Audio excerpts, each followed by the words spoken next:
अगर ये कह रहे हैं कि असदुद्दीन ओवैसी को तुमने धोखा दिया, तुमने असदुद्दीन ओवैसी को धोखा नहीं दिया।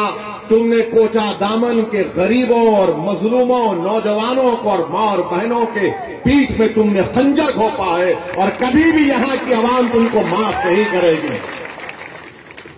अगर है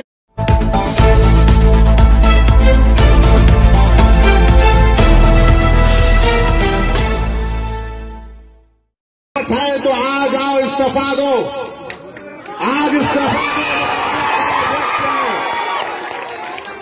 मैं इन चारों बेईमानों से कह रहा हूं, अगर तुम में हिम्मत है तो इस्तीफा दो। खुदा की कसम खाकर कह रहा हूं, तुम जब दोबारा चुनाव लड़ोगे इस्तीफा देकर, तुम्हारी जमानत नहीं बचेगी। है तुम में हिम्मत तो बोलो, नीतीश को आ जाओ, तेजस्वी को आओ, तुम्हारे लिए कैंपेन करो। ओवैसी अकेला खड़ेगा, इन सबसे मगर इस्तीफा नहीं देंगे, इस्तेसाल करेंगे। इनमें हिम्मत नहीं है इस्तीफा देने की। अरे तुम नहीं जीते, मजलिस की मोहब्बत में अवाम ने वोट किया। तुम नहीं, तुम्हारी जात नहीं जीती, सीमांचल की लड़ाई के लिए अवाम ने वोट दिया। तुम्हारे बाप की वजह से तुम नहीं जीते, सीमांचल के गरीबों की वजह से तुमको कामयाबी मिली। ये समझ गए कि इनकी जात बहुत बड़ी है, इनफरादियत बहुत बड़ी है। अरे याद रखो, असदुद्दीन ओवैसी को अगर आज पहचान मिली तो अल्लाह के फजलो करम से मजलिस इत्तेहादुल मुस्लिमीन की वजह से मिली। मैं मजलिस की वजह से हूं, अगर मजलिस नहीं मगर नहीं हूं तो मैं कुछ भी नहीं। तो इन लोगों ने समझ लिया कि हम बहुत बड़े हो गए। अरे तुम कभी बड़े नहीं हो सकते। तुमने कौम से गद्दारी की, सीमांचल से गद्दारी की, गरीबों से गद्दारी की। तुम छोटे थे और हमेशा छोटे रहोगे इंशाअल्लाह।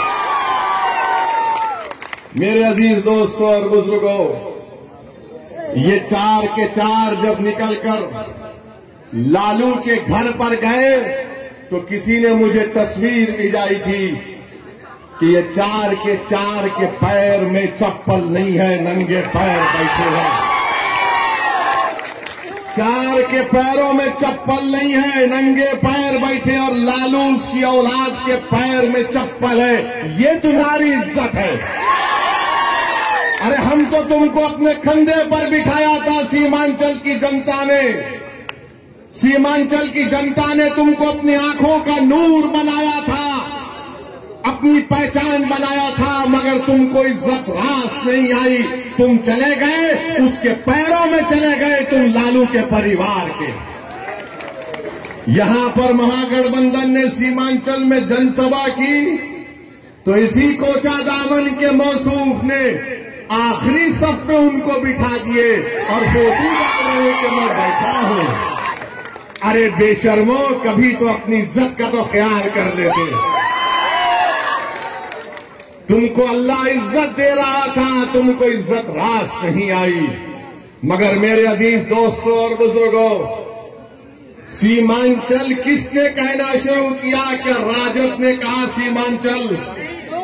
क्या लालू ने कहा सीमांचल? क्या नीतीश ने कहा सीमांचल? क्या मोदी ने कहा सीमांचल? सीमांचल अगर किसी ने कहा तो मजलिस इत्तेहादुल मुस्लिमीन ने कहा। आज हम सीमांचल कह रहे हैं तो सबको मजबूरी की हालत में बोलना पड़ रहा है सीमांचल, सीमांचल, सीमांचल। मैं आपसे वादा पहले भी किया था और आज भी कर रहा हूं, अगर सारी दुनिया मेरी खिलाफ हो जाए तब भी अकेला असदुद्दीन ओवैसी खड़े होकर सीमांचल की लड़ाई लड़ेगा। मैं दुनिया के खिलाफ जाने को तैयार हूं। और जो लोग धोखा दिए सीमांचल की आवाम को, सुन लो, अल्लाह सुब्हानहू व तआला तुमको जलील और रुस्वा करेगा। अरे 2025 आएगा, तुम मुंह नहीं खोल सकते तुम्हारे सियासी आकाओं के सामने। तुम आंख में आंख नहीं मिला सकते तेजस्वी यादव से, और नीतीश को तो तुम देख ही नहीं सकते।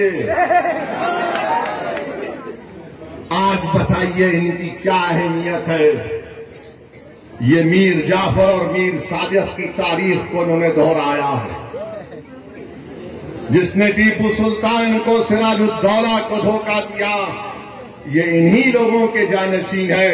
मैं इनको मुबारकबाद देता हूं कि तुमने मीर जाफर और मीर सादिक की उस गद्दारी को तुमने जनता के सामने याद दिला दिया। अब जनता जान चुकी है, अवाम जान चुकी है। ऐवान असेंबली में अगर कोई लड़ता है सीमांचल के लिए तो ये लोग मंत्री बनकर बैठ गए, अपनी गर्दन मोटी कर लिए, अपनी गर्दन को मोटी कर लिए, और मगर सीमांचल के बारे में बात नहीं कर सकते। अगर कोई जुल्म के खिलाफ आवाज उठाता है बिहार की विधानसभा में तो उसका नाम अख्तरुल ईमान है।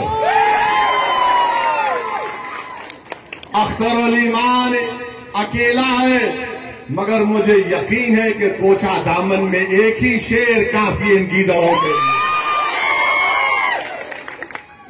अख्तरुल ईमान लड़ता है ऐवान में, अकेला है। 5-5, 6-6 मिनट की तकरीर अख्तरुल ईमान की उठाकर देख लो आप। अख्तरुल ईमान सच्चाई को बयान कर रहा है, हुकूमत से लड़ रहा है, सवालात पूछ रहा है कि उर्दू टीचर का क्या हुआ।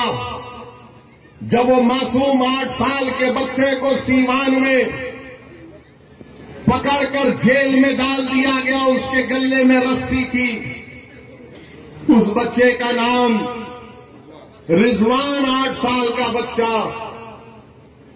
ये जितने बिहार के विधानसभा में मुसलमान एमएलए जीत कर गए, क्या रिजवान तुम्हारा बेटा नहीं था इसलिए तुमने आवाज नहीं उठाई?